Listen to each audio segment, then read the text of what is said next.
Abdul, what's up? Not much, you tell me. So tell me one thing. Ah, UPL has begun. The top four as of now, this is goal difference is Newcastle, Brighton, City, Arsenal. yes. Right, that's what Well, it is.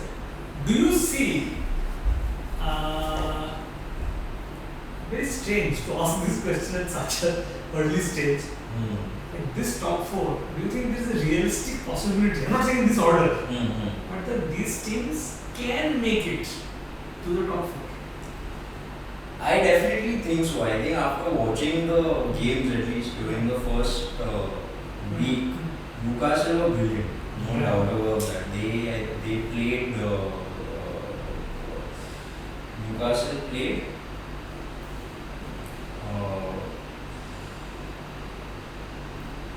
They won 5-1. Aston Villa.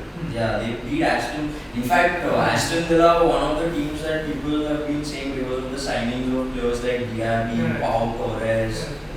This is of course Emery's second year now, and Emery is known for building winning teams. So I think a lot of people were putting Aston Villa to be in the top four this time. So when I actually went in to watch the game, I went in to watch something very, very tight and very, very like a top four match. And I think it turned out to be a complete annihilation. Like, I This is think, what everybody is saying about the high press that Aston Villa played in the first game and whether it was kind of prudent or not. And also they kind of considered a lot of goals in the last 15-20 minutes, right? they conceded a lot of goals towards the end, but I think in a way Newcastle's system is an complete antidote to Unai Emery. Because Unai Emery is a guy who plays a very positional model, and everything is very disciplined, everything is very systematic, everything is very planned out, and he loves to play the high line. That is Emery. He and his high line. In fact, if you remember last year, at least me being a United fan, I remember that game specifically, and we just exploited their high line. That's what we did. We lost the first game that we played against them in the Premier League because that was a bit new for everybody. All our players, Emery had just come in, so we were a little unsure of what to kind of expect from that team.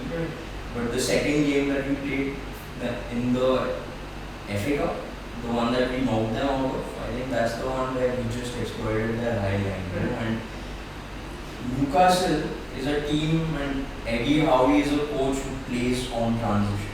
He's very organized in defense. Of course, he presses high, but it's not like a team press. It's a press from the front, but then they drop back to a mid-block kind of a situation once the team, if the front press doesn't work.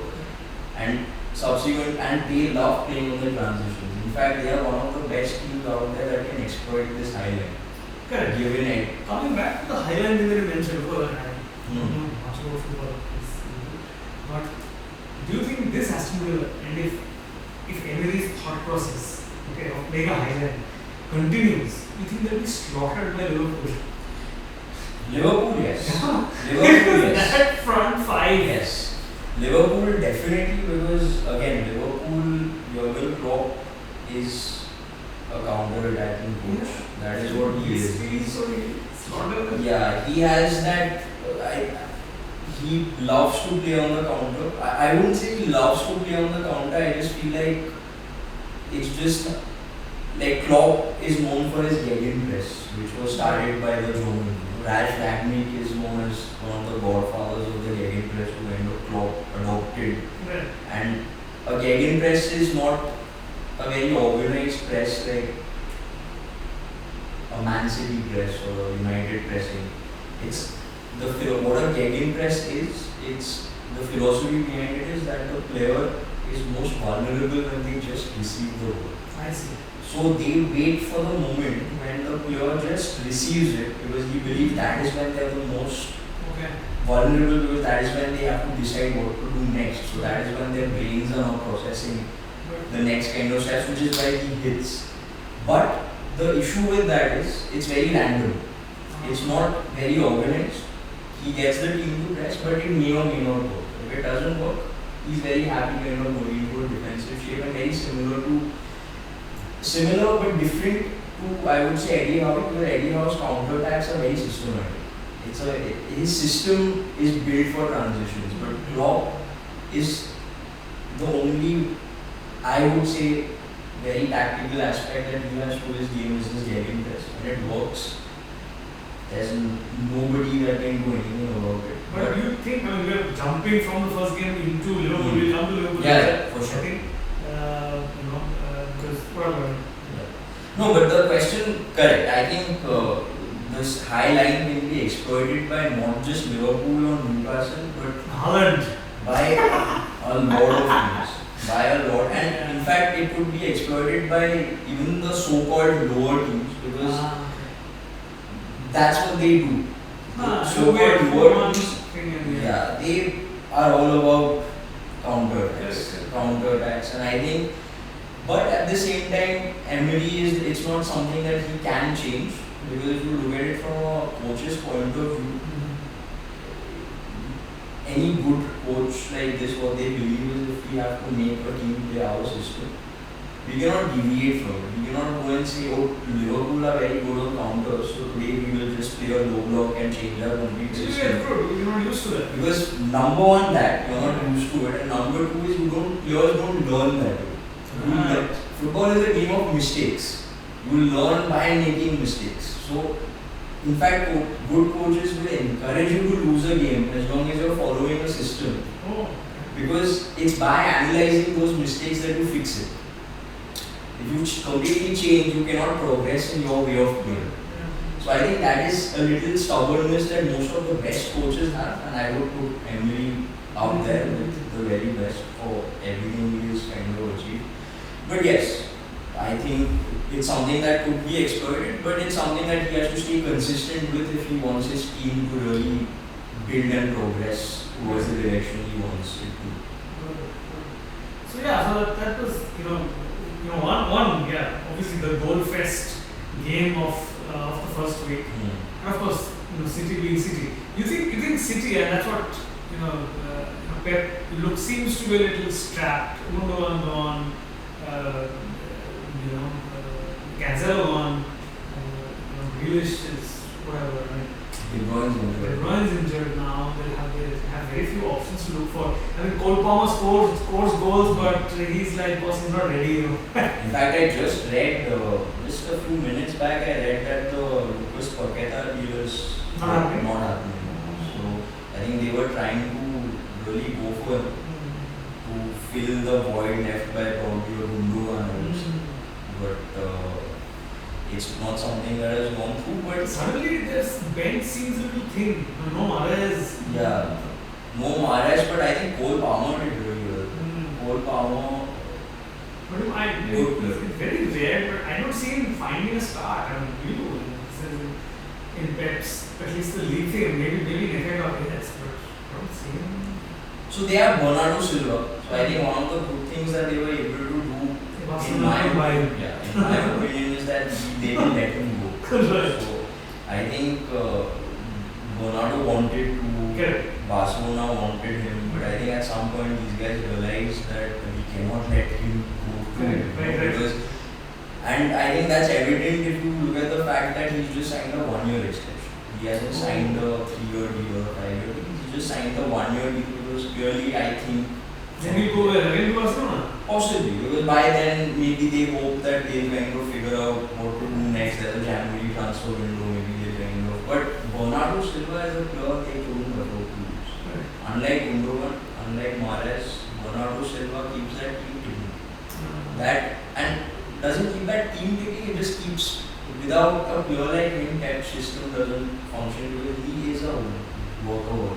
The guy, one moment he's on the top end of the pitch, the next moment he's on the defensive line, and within a split second, and he's just running. He's on the left pressing. As soon as the team switches sides, he's on the other side pressing and keeping the shape, maintaining the distance between the left back and the attacking midfielder, because that's how you kind of design your. Very strangely enough, I mean, City seem to have got that defensive act really.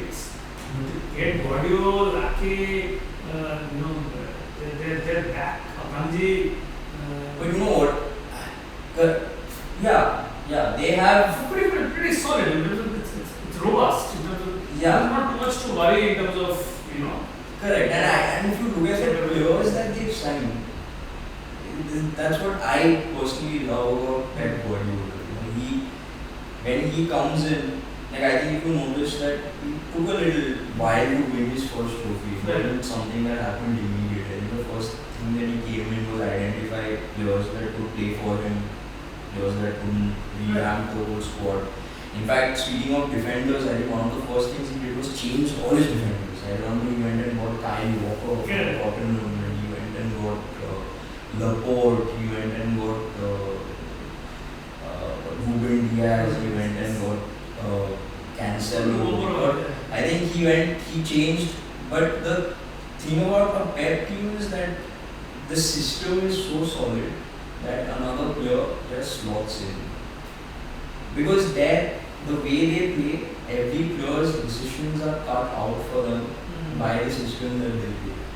No, which is why I mean, what everybody is expecting, not just fans of City's football or Pep system, is the fact that he's not really he's bolstered the defense. Yeah, he thinks okay, I've got Haaland and I've got Alvarez and okay, Grealish will create and Ronaldo will create. But somehow that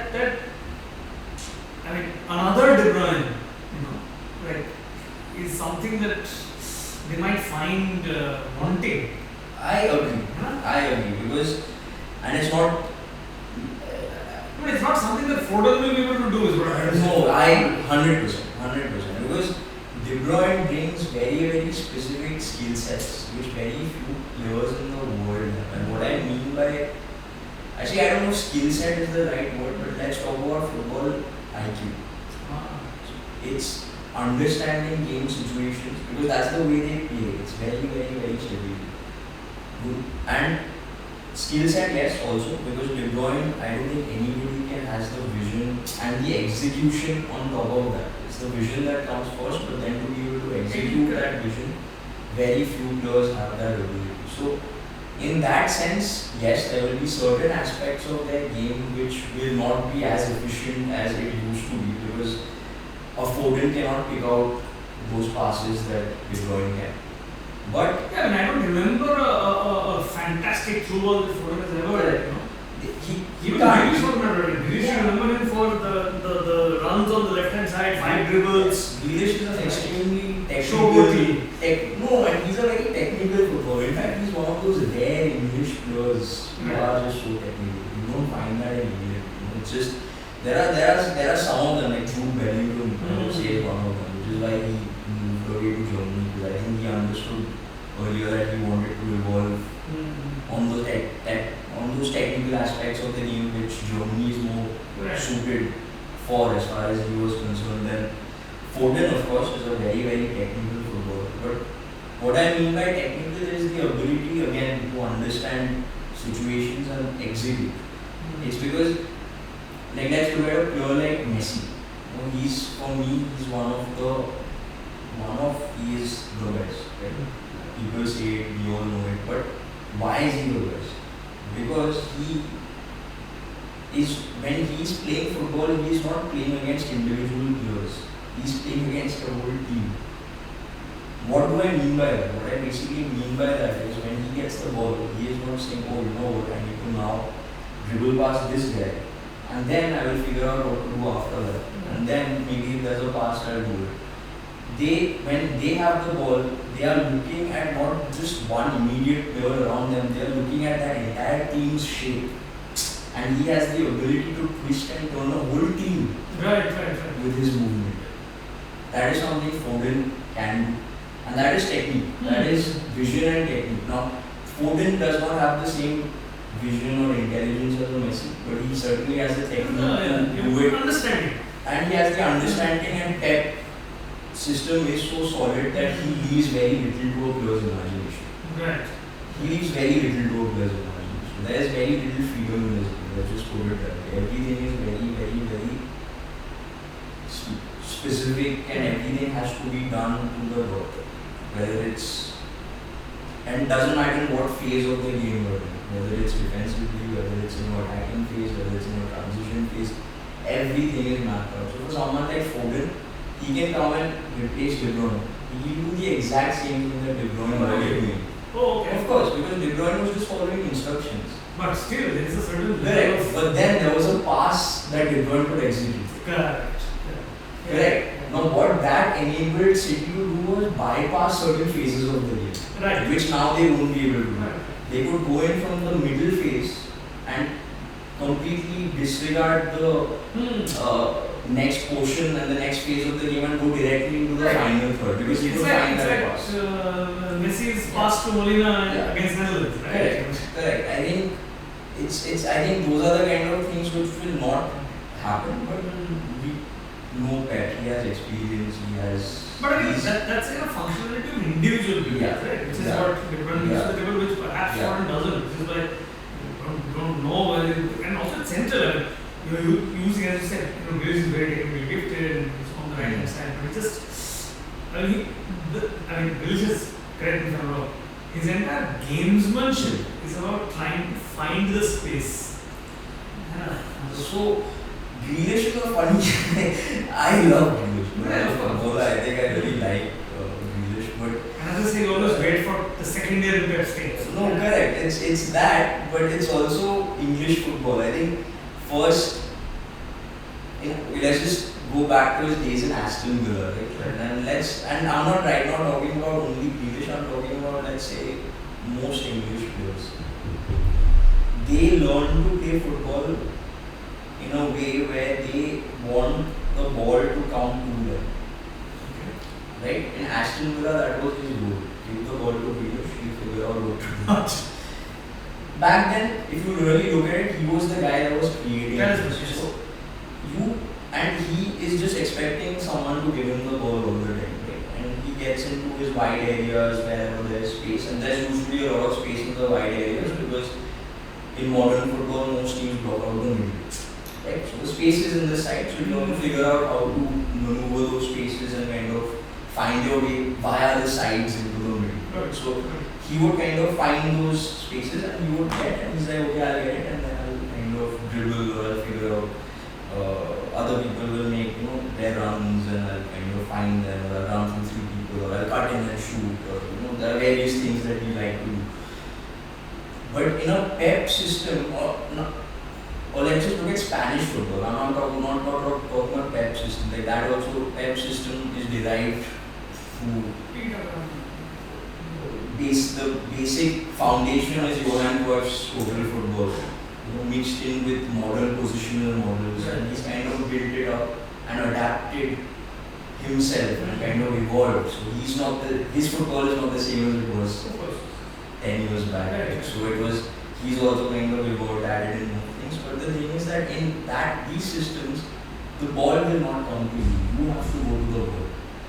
Now what that basically means is that you have to always be moving around. And you have to always be in sync with your teammates' movements. It's like a dance. It's like an orchestration of events. So understanding, did you see Anthony's match? Yes. Yeah. So tell me, on one hand, you see him shouting at Haaland, right? In the first half. Okay. Despite Haaland scoring that. I love that. I love that moment. So what? And the question that everybody has is what? No, so I'll tell you what. I think it's not. So these are the very, very interesting things about. I find it very interesting. Personally speaking, is understanding the flow of a system. It's like everything has a reason. Right. It's not random. It's not for no reason, or it's. A lot of people have this idea that Pep is a possession-based coach and he just likes to keep the ball and he'll just they keep passing it sidewards and but that's not what's going on. He's not. So what is this? So what happens is that I think what happened in that game was Bernardo got the ball in the middle and Haaland was on a hat. Right. He made the run. Like all typical strikers for number 9s.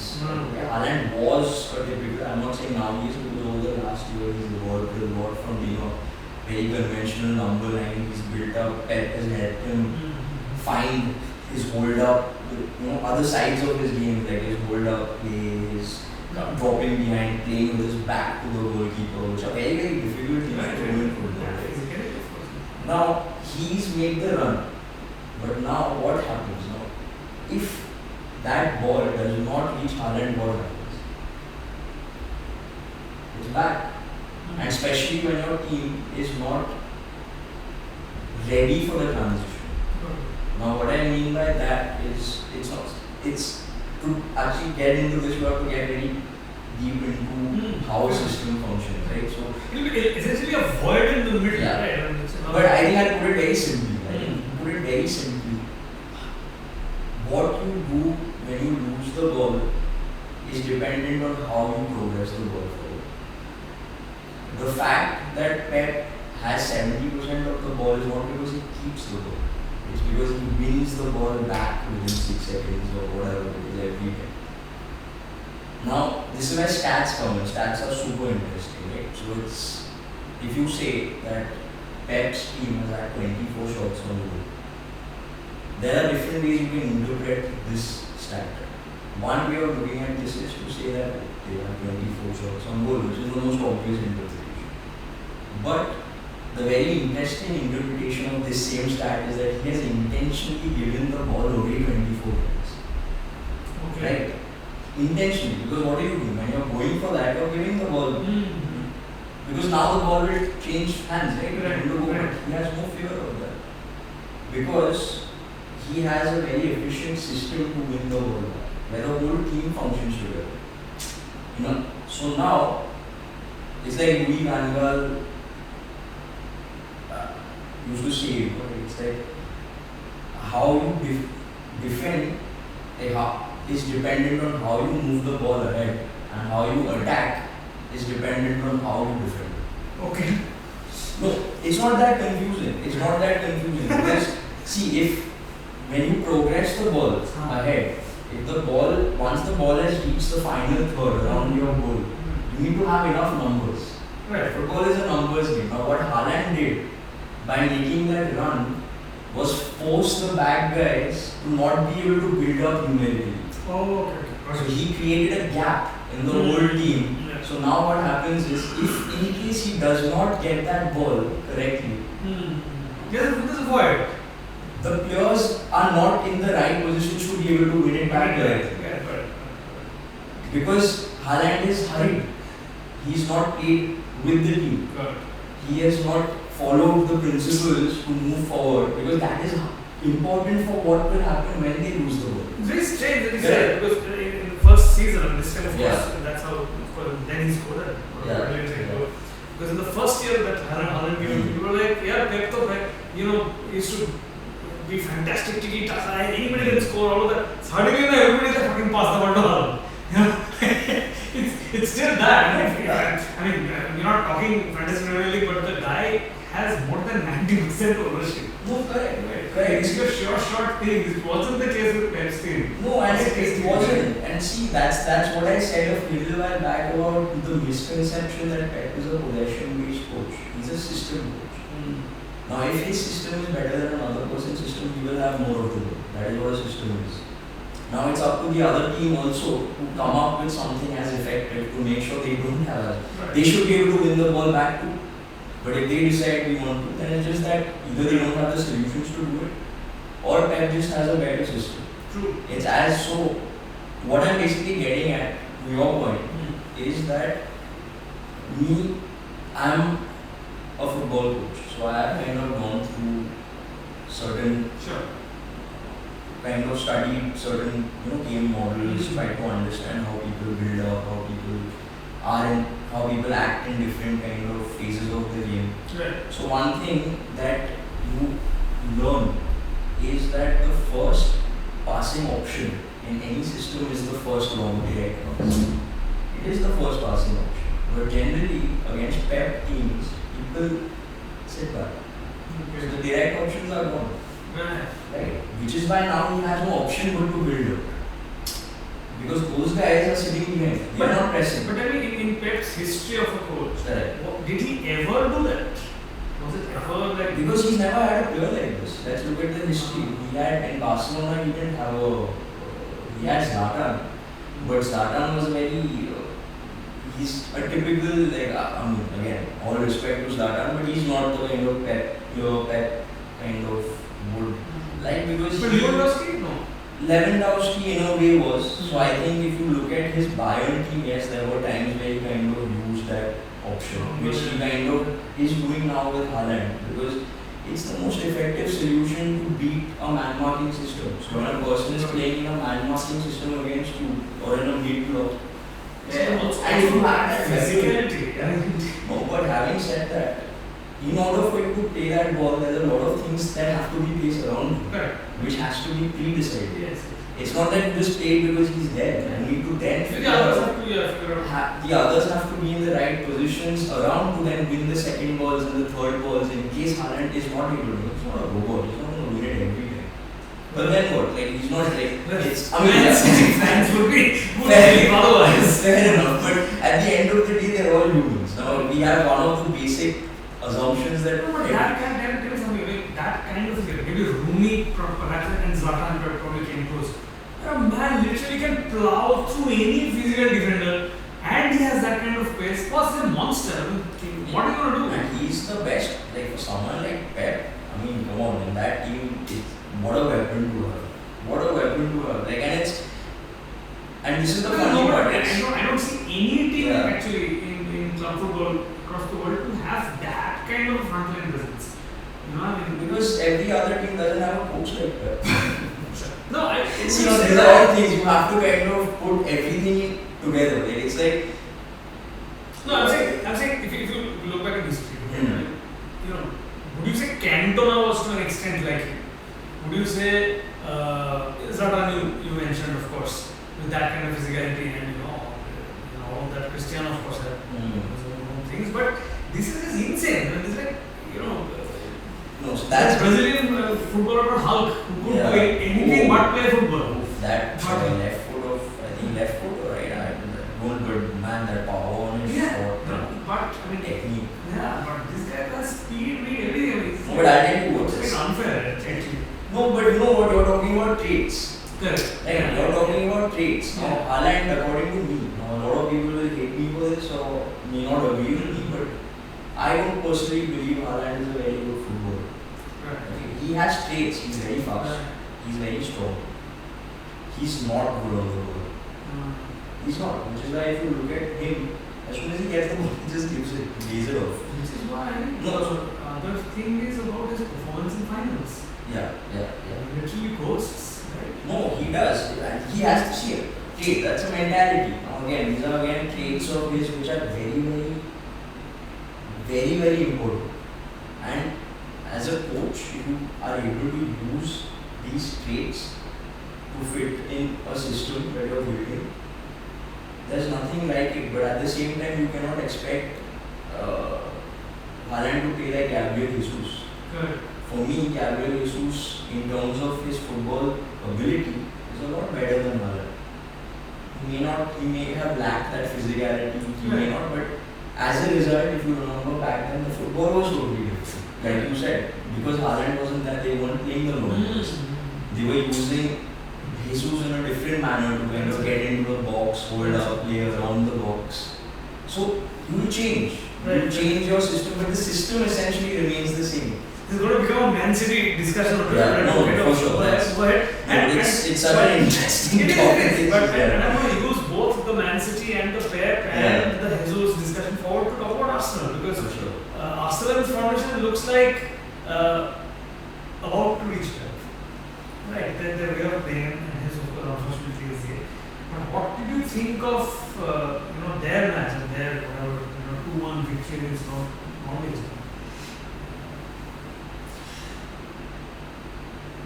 Because everybody's looking at Saka, everybody's looking at now they have suddenly a squad depth, and of course everybody's talking about how Gabriel was left out. That's the big thing everybody's talking about. No, I'll tell you what my view on that game was a little. I thought they struggled a bit, to be fair. They had 80% almost football, but they struggled a bit. Now that I feel is a little difference between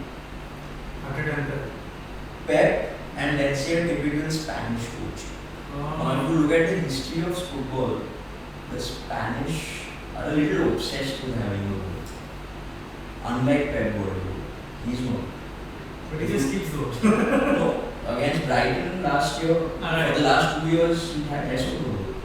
In fact, there are a lot of games where if the other, in fact against Arsenal initially, when they played the Community Shield, they didn't have as much of the ball. When you see them play, they played. So there are, again, like I said earlier, it all depends on the other team's system. But if the other team has an effective system, that is not, he's not going to. He will still try because yes, he likes dominating matches, but it doesn't always work. But he's not going to force his team to hold the ball just because he's obsessed with it. So I think that's a little difference between the two of them. While Arteta emphasizes a lot on principles of play and things like that, which Pep does to most other coaches do. Pep's game is very, very precise.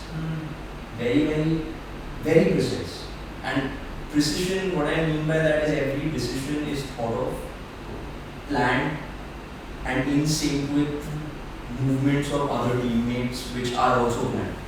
But in that sense, Arsenal, like I remember Arteta saying this in one press conference or where he said, in the way he plays, freedom kind of increases as you go closer to his goal, which is not always the case with a Pep team.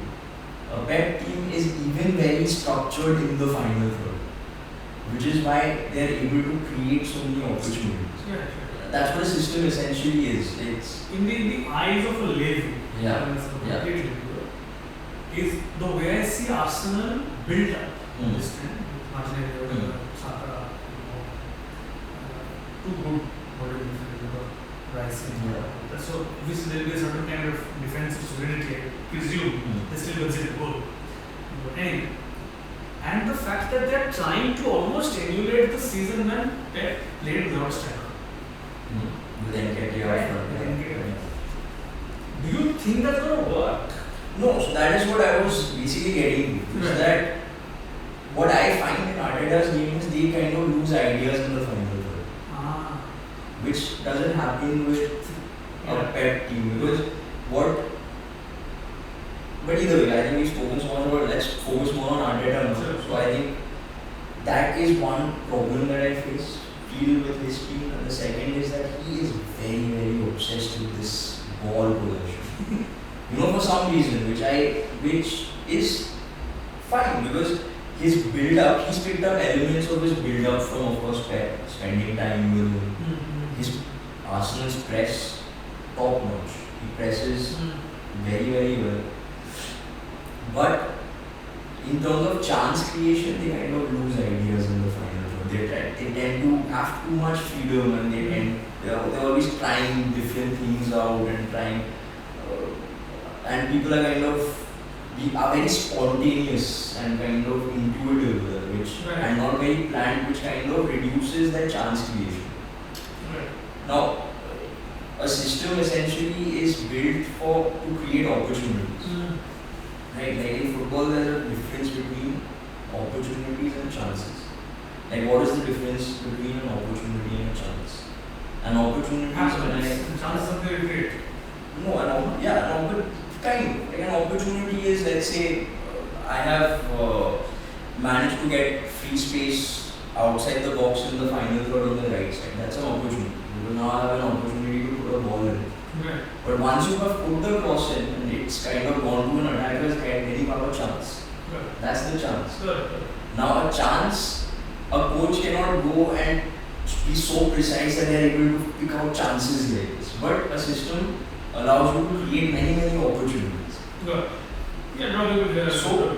for Arteta, I think while he is able to do that very well, he is able to progress, he is able to get forward, but I think the team runs out of ideas, and then of course we have to factor in the point about player quality and individual quality and things like that also, which added to this will I don't think they have the squad depth of Man City or the kind of talent that they do. Yeah. So I think that is one area where even if Last year, around the second half, I think Xhaka kind of, came in and like did something magical with his going out front and bombing goals.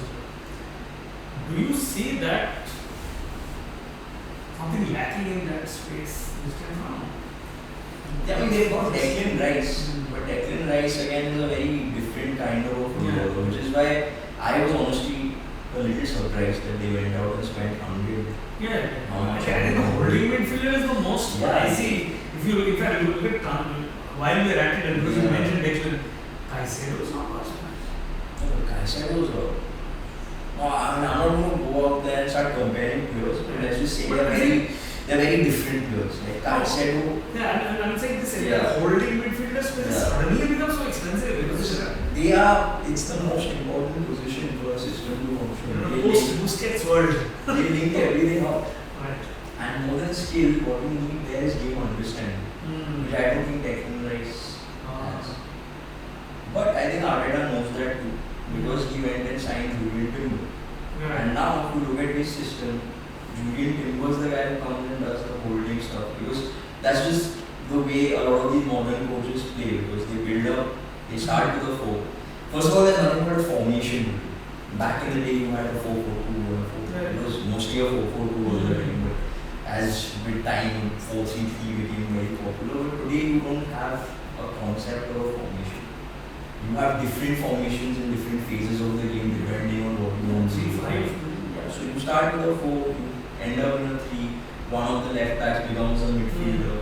So people are always interchanging positions. So I think Arteta knows Declan Rice's strengths and weaknesses, but Declan Rice will be absolutely invaluable to them in terms of their defensive transitions, which is when they lose the ball, and he will help them win the ball back a lot faster because he leads the defensive side of the game extremely well, which is something they were missing last year with Thomas Partey and Xhaka. Both of them were technically very good and intelligent but going forward, but they were kind of lacking a little in the defensive transition. Transition is when you just lose. So do you see this time around at least Arsenal? I think they'll be a lot more solid. I think they will be a lot more solid, but it all depends on how effective they are at winning the ball back high. Because as soon as, if that does, and that is where Declan Rice is going to be extremely crucial. And also players like Timber, and because Timber, very intelligent footballer, understands spaces, understands situations. They have a lot of intelligent players in and around that who can play along with Declan Rice. But like Nottingham Forest, there will be times when they are put under pressure, which will happen, and there will be times where they do concede goals. So I think it's very important that they score a lot of goals. That's it. But so they have the firepower to score. That is, they have the players, and they have Martinelli, they have Saka, brilliant, absolutely brilliant footballers. They have.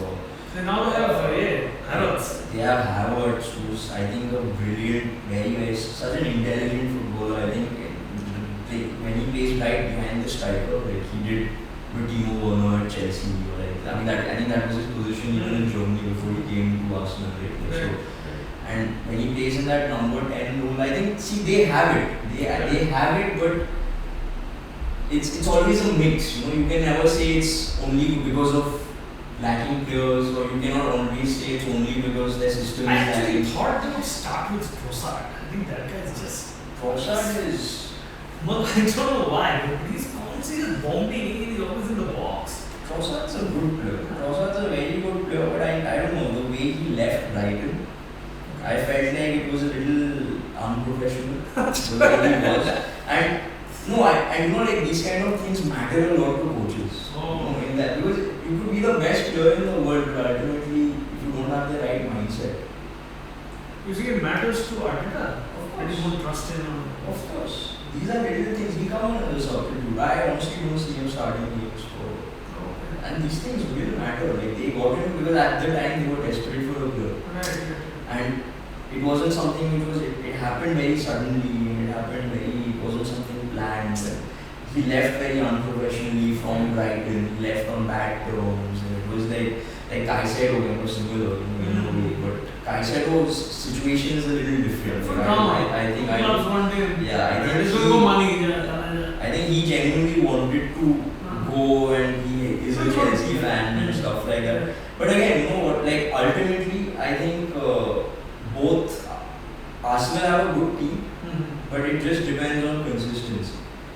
Last year they were very consistent, and for a long time, but I think ultimately their squad depth made them know.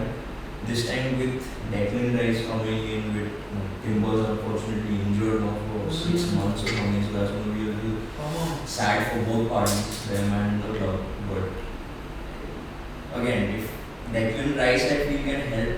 Like last year, a lot of times they just weren't able to retrieve the ball back as quick, and they were not as good on the defensive transition. I feel if Declan Rice can help them in that area of the game, this time they can be a lot more effective. But I still think they have to make another signing or to maybe get an attacker, someone who's not. Because they can't depend on Nketiah all the time. Jesus, I don't know what's happening with him. And these are two players who cannot. Like Pep could manage with Jesus because of the players around him. He was in that system with Jesus. Jesus is not the guy who scores goals. He's the guy who links up and he makes runs and takes people out of position. So that so he applies it differently. But I think they need someone they can depend on. Like a proper number 9. Maybe, definitely who has the traits of a number 9. But I think Arteta would want to look for other traits as well. Talking about traits of number 9, if West Ham is saying that Gerard Gomez is my striker, right? I mean, what do other teams do? I mean, do you look at the talisman like what Crystal Palace is? Not a great team to, whatever, they defeated Sheffield United 1-0. Sheffield United don't even have a proper coach, and Eze is now taken on the Zaha role. But I mean, these teams, do you see like before also? I mean, it's a standard procedure. Link the guy up, he got some, I think 7-10 shots in the goal or something. It's bad for Roy Hodgson. Yeah. Again, typical English manager, but for them, number 9 is very, very crucial. Because that's the history of English football. You always had a Harry Kane or so it's just like a number 9 is. Like the English have a very conventional idea of the game. Let's just put it there. I mean, they are the ones who invented it. Unfortunately, they haven't been able to adapt the same way other countries have. In terms of application, in terms of tactical understanding, in terms of innovation. They are the least innovative. Like, I think when you look at innovation, you look at the Netherlands. They are the ones who are known for innovation, not just in football, but I would say in a lot of other sports, like hockey. The Dutch are extremely innovative when it comes to this. So, in English teams, like the typical ones, like you're talking, like the Crystal Palaces and the West Hams, the Brentfords, and the Brentford still have a lot of nuances about them now with Thomas Frank. But again, on a base, it's the typical English, fast wingers, number 9s, physical, speed. It's not about intelligence, it's not about subtlety, it's not about creativity, it's just about pure power, strength, and that's what English football has historically been. But now, I think Arsene Wenger was the first to kind of change that a little bit, because when he came in, suddenly you see this whole different brand of football, where people are playing so creatively. You see these 1-2s and link-ups, and which people are just not used to. I think he kind of brought that in, but now you have Pep and the influx of so many other coaches, and slowly the culture of English football is kind of changing. But to your question again, Crystal Palace, for them, they look at the game in a very conventional sense. Also, I would believe that smaller teams, larger points, Brighton is a classic example. Of course, Brighton's done really good. Southampton, not there, I think it's a classic example where at one point of time, they were literally like the back office of Liverpool, right? You create these local talents, then somebody comes and picks them up. Correct. So you don't have an option to create like a pep kind of a system template, perhaps. Not necessarily. Not necessarily. It's like you look at Brighton. How much did they get Caicedo? How much did they get Mitoma? 2 million. These are top players. See, the transfer market is a whole different ball game altogether. There are valuations. These things have nothing to do with how good a player is. You can get a good player for cheap, but it's just that Crystal Palace is not looking out for that player because they don't have that philosophy inbuilt into their DNA. To think of football in a technical way. They think of football in a conventional way, so they look for conventional players.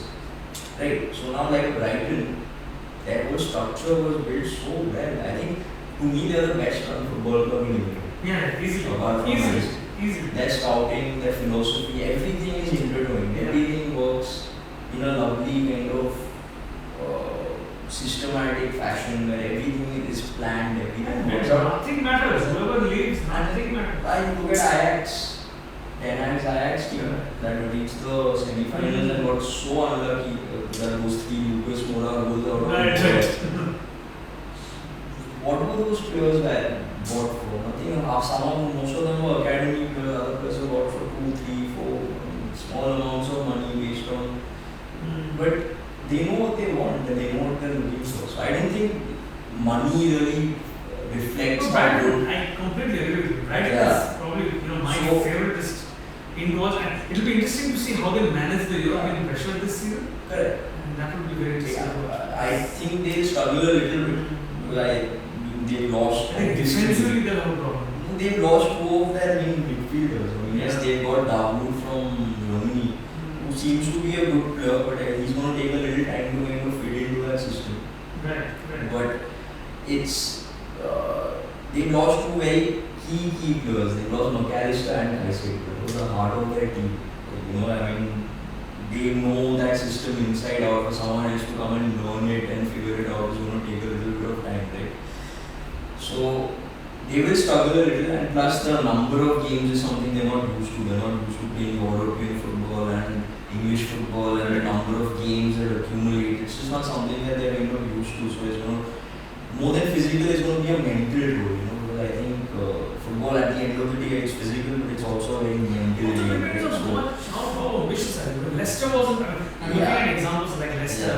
They are really ambitious about reaching Europe and India tickets. Yeah. That's about it.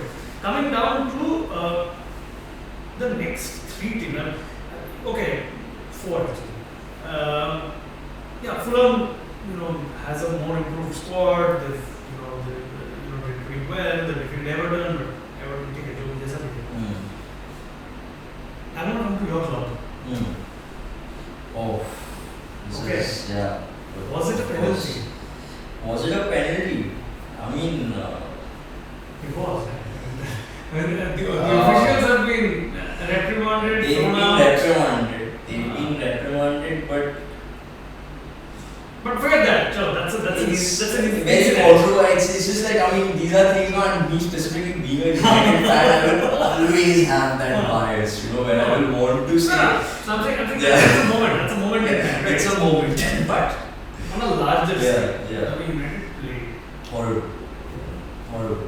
Absolute rubbish. Because, for a long time I was actually, I had a lot of thoughts about, I just thought the players just didn't want to play for managers. And I think it's been happening for a while at this club where, and the culture of United is such, they've always followed a very different model, where it's, they sign some of the best players, 1 or 2 of the, and they always have the best players in the Premier League because they're always the richest team, and as a result, they will win most of the titles. But I don't know if you remember back in the day against Arsenal, we spoke of Arsenal, United against Arsenal were always playing on the counter.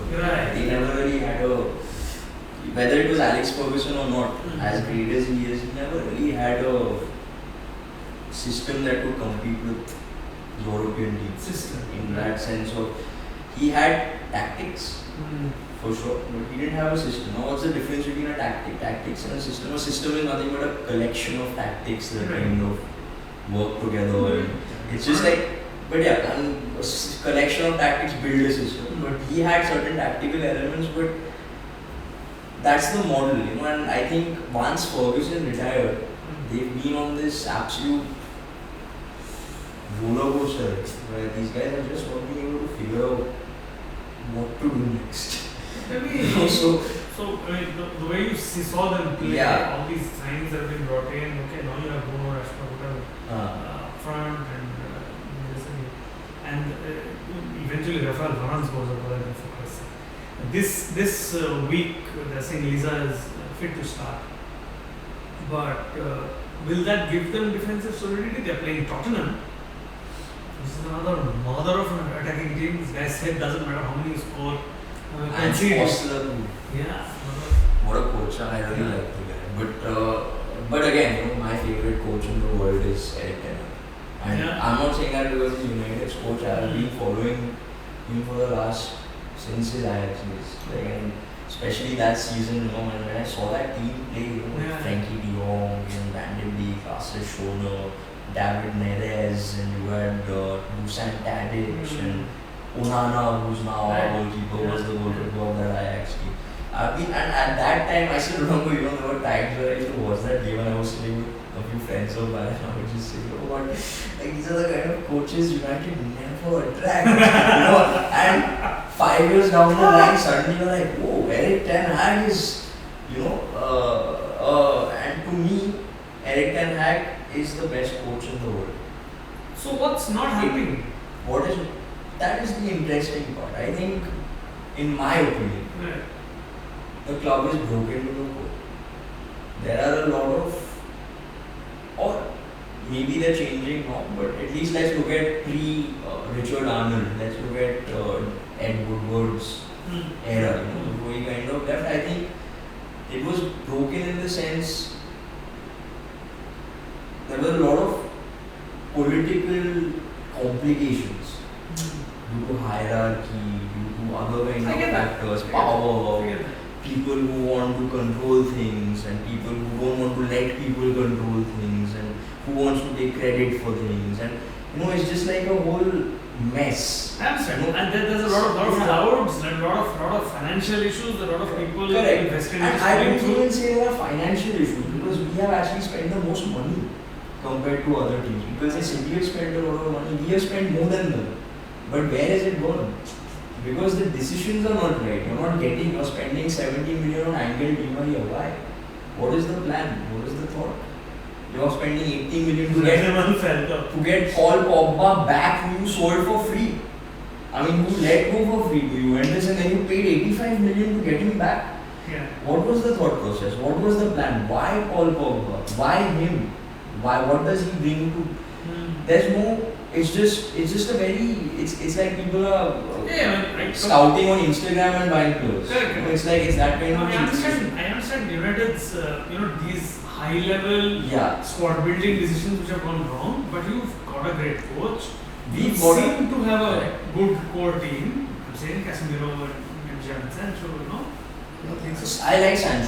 I like Sancho because he has a lot of. But Casemiro, in my opinion, again, was not a 10x. Casemiro came in because we didn't get Frankie de Jong.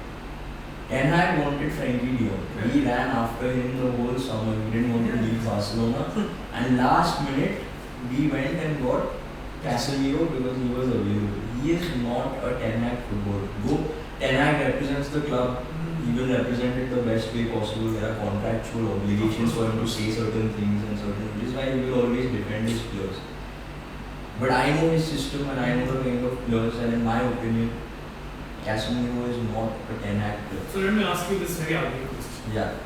You think Ten Hag is going to stay on in United for another couple of years? Not if he doesn't get his way. I mean, now I'm not going to say he'll leave, they kick him out, doesn't matter. It's the same thing to me. So the point is that if he doesn't, and I'm not even saying his way. Let's not make this about Ten Hag's ego. Right. It's more about what is good for the club. Right? Now, why is Man City so successful? Because Pep is in control of that club. Why was Alex Ferguson so successful? Because David Gill put him in charge of running of the club. What is going to happen? How things are going to happen?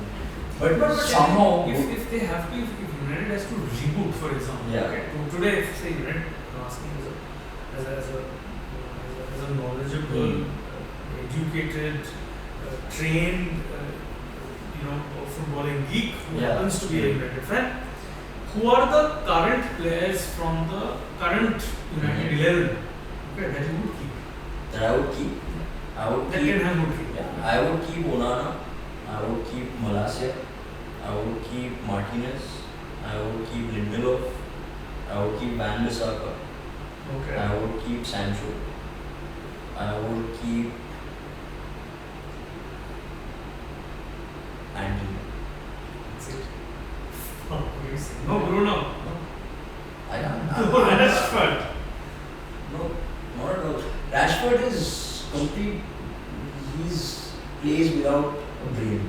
That's my. I know, a little harsh, but it's the fact. Like it's what, and it's not me. I'm seeing a lot of these similar things. He doesn't suit the system of Ten Hag, or because he's an English educated footballer. And like we spoke about a little while back, the education system in England in terms of football is lacking way behind. Why do you think now? So there are good signs. Okay, let's focus on the positive. There are very, very good signs because a lot of young players who we are letting go on loan are all going to Dutch clubs, which is a good sign because clearly there's some conversation going on between the manager and the players, but they started identifying. So I am very, very hopeful that under Ten Hag things will take a positive turn. Like look, while I'm saying Casemiro wasn't, we needed a midfield. No doubt about it. We got him, fine. We have the money to spend. We always do. So for these guys, it's okay. We spend 60 million. We can spend another 60 next year. It's fine. But I am very hopeful that under him things will get better. And why I'm saying this is because, and it shouldn't take too long if they are able to fix certain core issues, which is to me right now. I think you have to get rid of what you are basically saying. You have to get rid of Bruno and Rashford. Essentially, you are the core. And that is what I'm saying. And that is my biggest issue is why did Bruno Fernandes. So while I said I'm hopeful, I'm also not hopeful. Because there are certain things that look at certain facts. Why was Bruno Fernandes given a 5-year contract before Ten Hag came? Now this gives me an impression that there's still political issues within the club. Player power, groupism within the dressing room, and this groupism within the dressing room is so evident on the pitch. Always. You can always see people are playing in factions. That the other day, the game that we were talking about, the commentator himself said this looks like a completely disjointed team. It doesn't look like a team, it looks like 11 individuals. Correct? So the problem is, and there are certain players like Bruno who've suddenly gotten a lot of power. Right? And here is where I blame the fans over. Because now, who gives him that? It's the fans. Now, when fans have a very superficial understanding of what is going on in the field, you are going to go Bruno, and now it becomes harder to get rid of him. Right? Because you are not paying attention to what he is.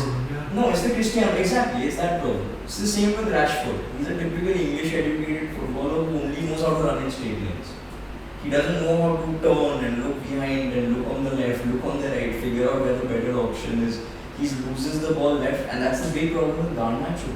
Why was he given I'm a little surprised he was given such a lucrative long-term contract. Rashford, after clearly last year saying that we are going to cap all our salaries at 200,000 or whatever the number was, they've gone and given Rashford 350 a week and made him the highest paid player and not put pressure on Ten Hag to have to use him. Of course. Now how do you drop a player like this? And I know because the first thing Ten Hag, I saw a lot of reports at the time saying that he wanted a left winger. He wanted Cody Gakpo. Alright. When we realized Gakpo was at Liverpool, it's because we went and gave Rashford a contract instead. And it happened at the same time. Gakpo didn't come and Rashford got a contract. the only reason I can see because they were trying to protect the academy player. Right. And Rashford is the quintessential academy graduate of Manchester United, right? So now, who are you looking out for? Are you more concerned about having an academy player in your squad, or are you more concerned about winning something in that future? So these are little issues that I still find, and like Bruno, of course, now he is not a good player on the ball. I'm going to stop you there. Yeah. United will not play Tottenham this week. What is your predicted scoreline? Man, I think, I genuinely think we are going to lose the game. Because Tottenham did concede 2 against Brentford as well. Yeah, they conceded 2 against Brentford because Brentford are a very disciplined team.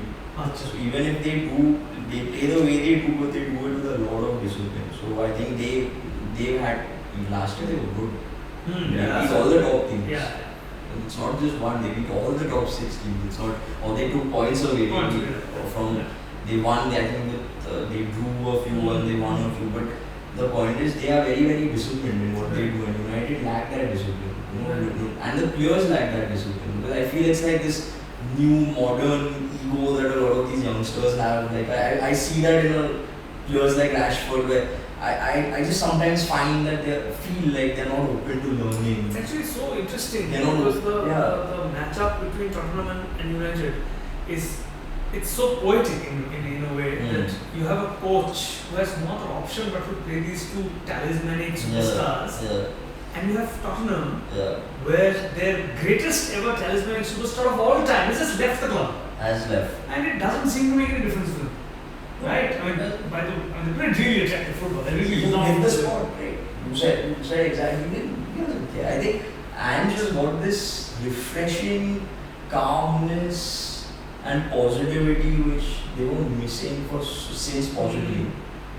After Pochettino, what happened to Tottenham when they lost that Champions League final also to Liverpool?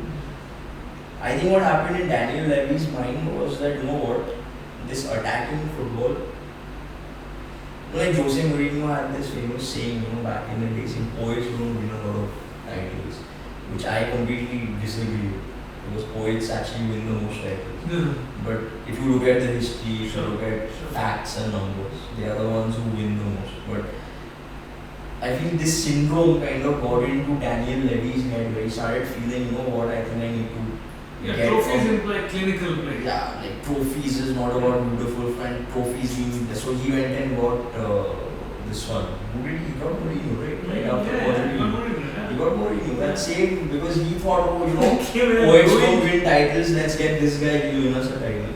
Who destroyed Delhi. Yeah, like kind of completely. What a good player. He was another one of those English gems, which I used to think back. And he broke the guy.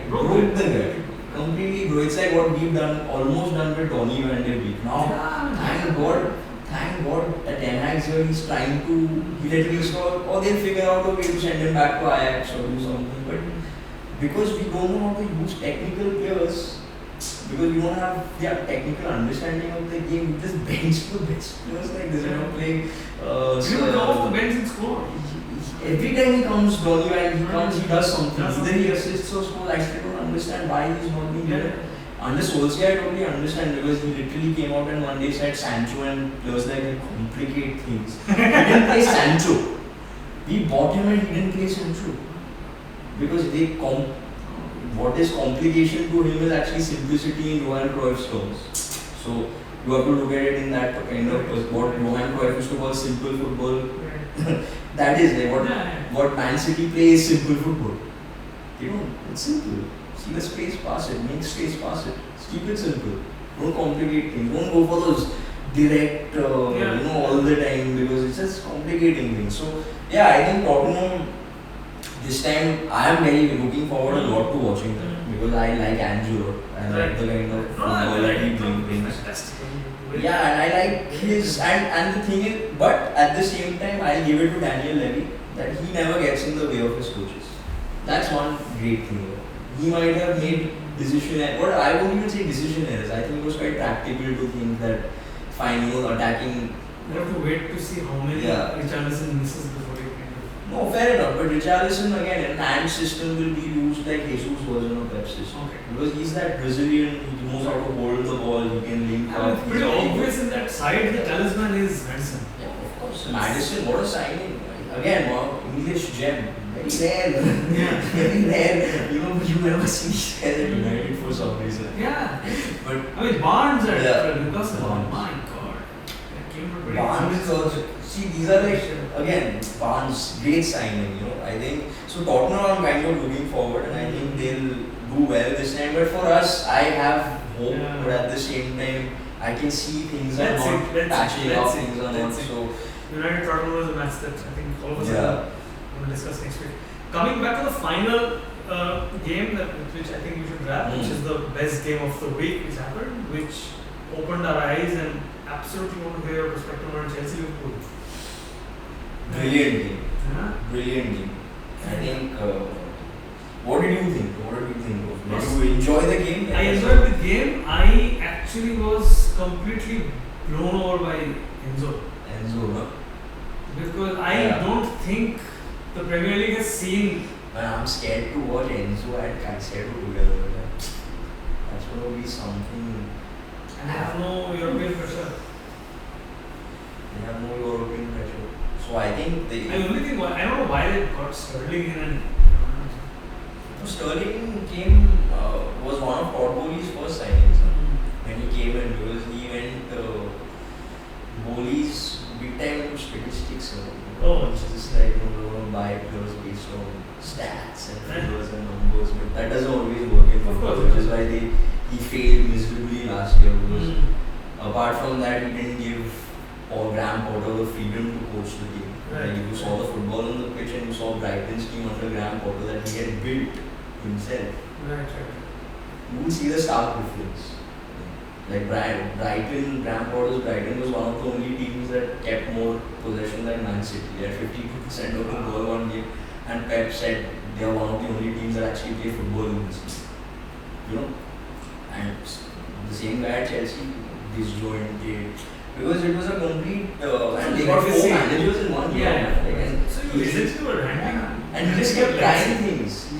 No, and the funny part is like, why did he get rid of Tuchel?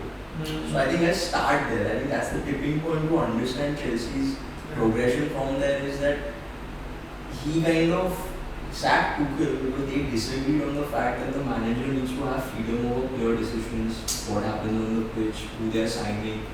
Tuchel is like, not in terms of playing style, but in terms of philosophy and mindset is like a Pep. Like it's very similar in terms of the kind of control they need in order for their systems to kind of go. Like a Ten Hag or these guys are Marcelo Bielsa. Like you take the best guys, right? Like it's just so he kind of completely disregarded that and said, "Tuchel, get out of it." Because this is not happening. I'm going to decide who we're going to buy, and he's done this. He's gone and spent all kinds of money getting all these players. Got Graham Potter from Brighton, and he said, he's this English coach. I think one of the biggest factors for Graham Potter getting that job was the fact that he was English.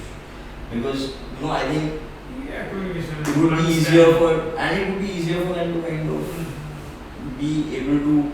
Or whatever, like anything. I think for whatever reason, I don't want to get into that. But the point is that he did not have control over the team because I have heard him say lines in press conferences like, my job nowadays is a little different from what it used to be. Being defensive.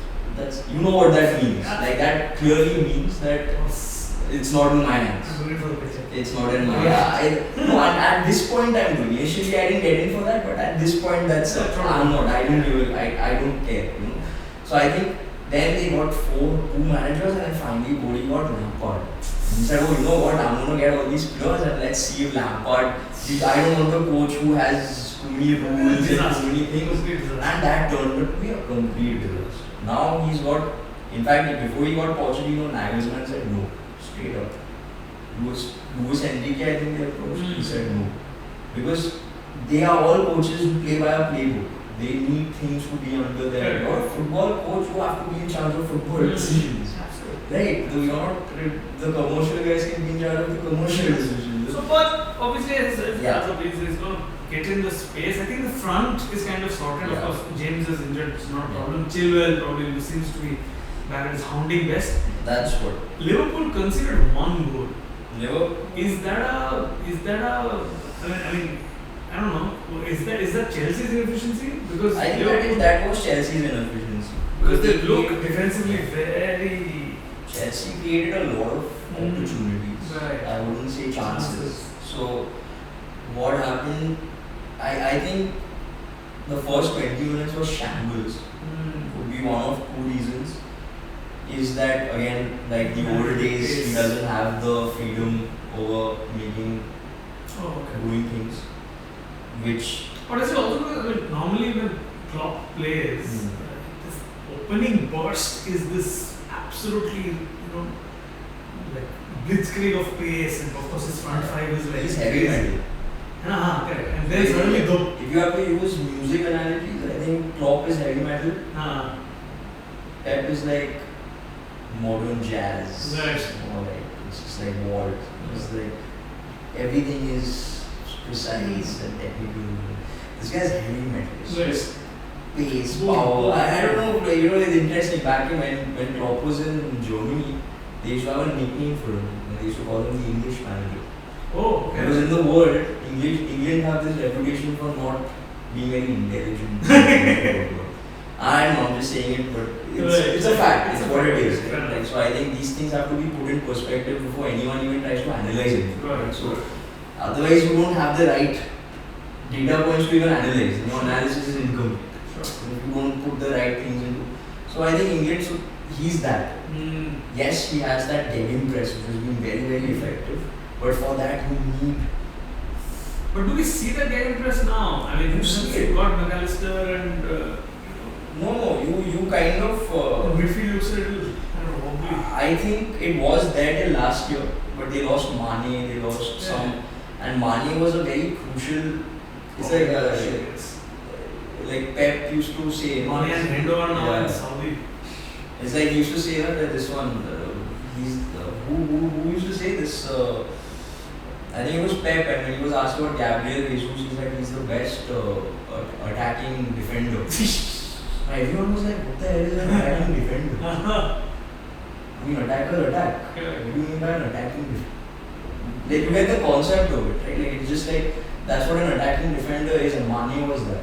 He was brilliant going forward, but he was I don't think it was, it wasn't Jesus. I think Klopp himself said this about Firmino.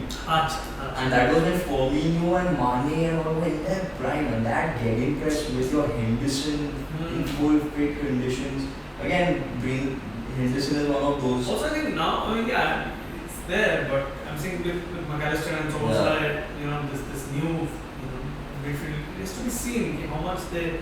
Also, on one hand, I find it a little dichotomous. McAllister is not a number 6.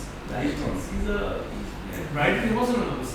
He's very versatile. He can play anywhere. But again, a holding force. Like, what do you mean by number 6? When you say if somebody decides to play him in a number 6, he needs to have specific roles for it.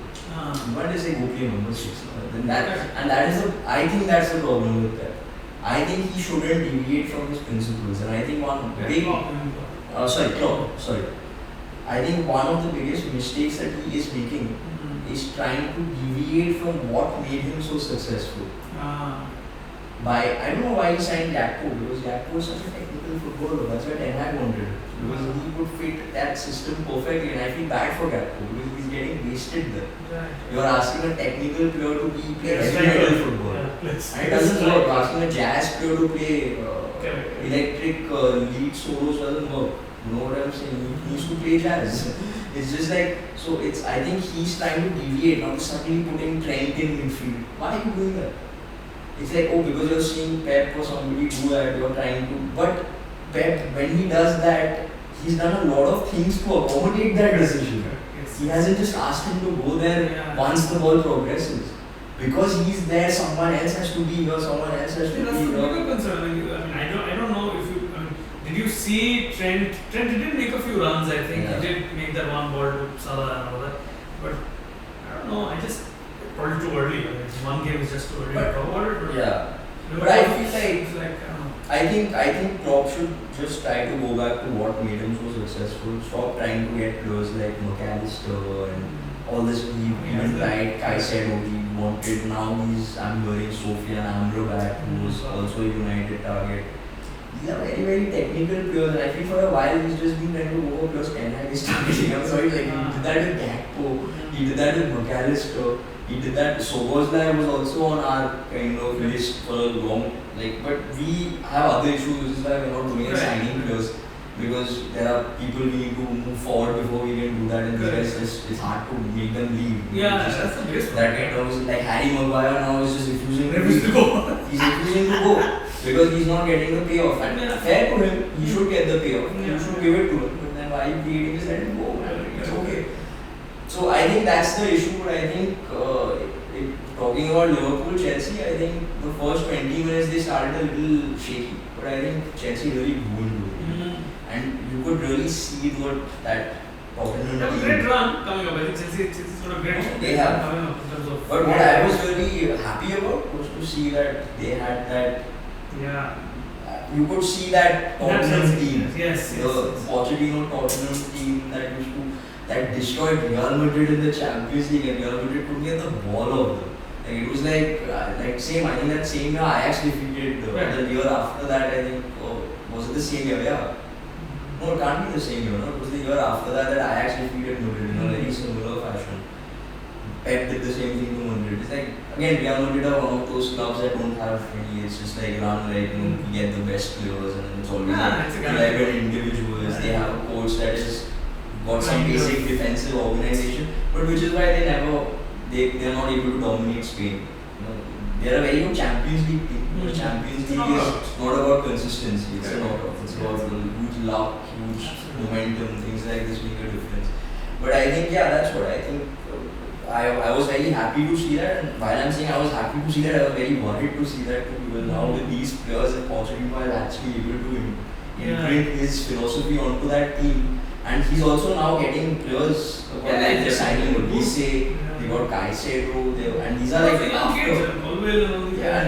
is after Pochettino's come, so clearly, and I can definitely see these players are Pochettino type players, because I know his system is a combination of Marcelo Bielsa, because that's his godfather of football. Like he's his, like for Pep it's Johan Cruyff, for Pochettino is Marcelo Bielsa. And he's taken his basic principles and combined it with European philosophies of positional play and this, and he's kind of created something really nice. And I think if he is able to implement that and imprint that onto the team, they are going to be very, very dangerous.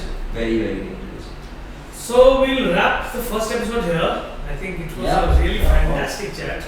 Really good. It's good home. No, I know. I think it was good. I got a chance to. Really set the ball. I think set the ball. And it's just been a week for Premier League as well. Chelsea Liverpool of course was a great game. This game, I know you'll be watching it with a patthar in your dil, which is Spurs and United. That is the game of the week. No, I know that it's that, but it's also this. You never know, right? For me, it's like this. It's not. I don't know if that means in a way helplessness. Like when I was United, like of course I'm helpless. It's not like I have any say in what goes on in that club. I mean, I'm not saying in that sense. But it's still a sense of helplessness because you see things are just not going right, but you know what needs to change, but those things are just not changing. Like we made the first step, we got the manager, we've got a lot of players we wanted. For all you know, because United are a very decent battle. Yeah. So they might not concede. No. And they might score. Fair enough. And like at the cost of being upset.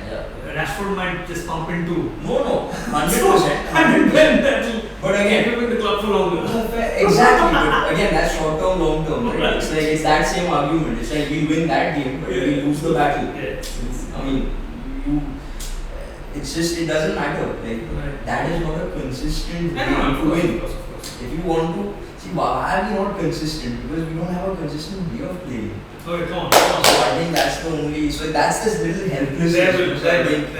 But again, change. A lot of hope. Yes, there is a lot of hope. So looking forward to the second week. Yeah. Yes, That's so yes. we will. I think there's some good games. In fact, tomorrow all the games are at the same time. Ah. I don't know why that is. Do you have any idea? I actually have no idea. I think maybe I don't know. It's probably some occasion thing, or maybe it's some. Because usually that happens on Boxing Day, or it happens when you have, or the last day of the Premier League, when all the games are on the same day. But I think they're all at But tonight I think. Is there anything tonight? Yeah. I think Arsenal plays, right? One second. No, I think they're all tomorrow.